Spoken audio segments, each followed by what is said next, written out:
सुप्रभात। The Bihar teachers history makers के मेरा मोबाइल मेरी शिक्षा कार्यक्रम में आपका एक बार फिर से स्वागत है। मैं डॉक्टर अर्चना रॉय आज आपको मलिक मोहम्मद जायसी रचित करबत से अवगत कराऊंगी, करबत का सारांश बताऊंगी। पिछली कक्षा में हम लोग मलिक मोहम्मद जायसी के जीवनी को पढ़े थे और इस कक्षा में हम उनके द्वारा रचित प्रथम करबत का भावार्थ समझेंगे। ये प्रथम करबत जो है वह मलिक मोहम्मद जायसी के प्रसिद्ध काव्य पद्मावत के स्तुति खंड से ली गई है। किस खंड से ली गई है? स्तुति खंड से। इस चीज़ को आप याद रखेंगे। इसमें मुख्य रूप से मलिक मोहम्मद जायसी ने अपने अवगुणों के ऊपर अपने गुण के बारे में बताया है। उन्होंने मलिक मोहम्मद जायसी, जैसा कि आप जानते हैं, वो एक आँख से काने थे और एक कान से सुनते भी नहीं थे। इस अवगुण को उन्होंने अनेकानेक प्राकृतिक दृष्टांतों का उदाहरण देकर पूर्णतः विनम्रता से अपने स्वाभिमान को उन्होंने इस कविता में बताया है। एक नैन कवि मोहम्मद गुनी सोई विमोहा जेई कवि सुनी। इसमें देखिए, एक नैन कवि मोहम्मद गुनी सोई विमोहा जेई कवि सुनी। इसमें कवि कहना चाहते हैं कि मेरे एक आँख हैं, मुझे भगवान ने एक ही आँख दिया, परंतु मेरी रचना को जिस किसी ने सुनी वह क्या हो गया? आकर्षित हो गया, वह मुग्ध हो गया मेरी रचना पे। और अनेकानेक उदाहरण देके इस बात की पुष्टि किए हैं और विनम्रता पूर्वक इस बात पर जोर दिया है उन्होंने कि रूप को नहीं, गुण को देखना चाहिए। और इस संसार में कोई ऐसा चीज़ नहीं है जो अत्यंत गुणवान हो और उसमें अवगुण थोड़ा भी नहीं हो। इसके लिए उन्होंने अनेक उदाहरण दिया है।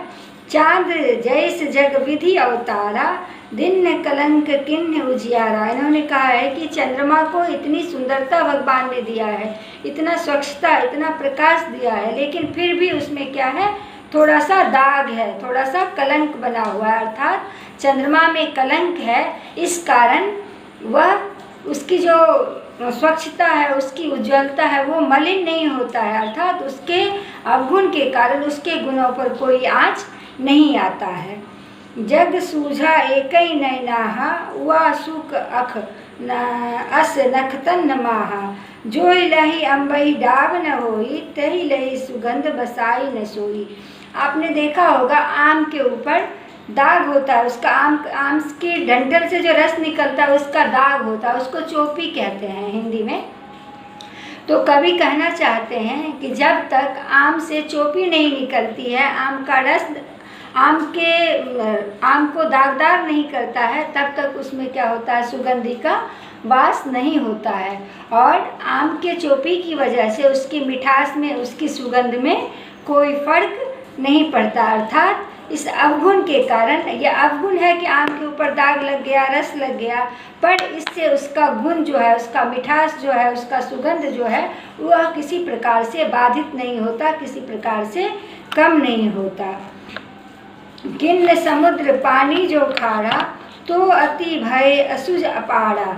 उनके कहने का मतलब मैं पहले ही बताई कि अवगुण, किसी चीज़ के अवगुण को वो दर्शाते हैं, फिर उसके गुणों के बारे में बताते हैं और यह स्पष्ट करते हैं कि उनके अवगुण के कारण उनके जो किसी भी वस्तु का या प्राकृतिक वस्तु का जो गुण है उस पर किसी प्रकार का कोई फर्क नहीं पड़ा है।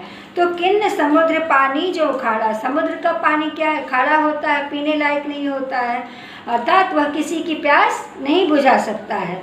तो अति भय असुज अपारा, परंतु उसका गुण क्या है कि वह अनंत है, उसका विस्तार अनंत है, असूझ है, जहाँ से जहाँ तक देखोगे उसका विस्तार दिखाई देगा। अर्थात पानी के खारेपन के कारण उसका जो गुण है, उसकी जो विराटता है, विशालता है, असूझता है, विस्तारता है, इसमें कोई फर्क नहीं पड़ता है, कोई फर्क नहीं पड़ता है।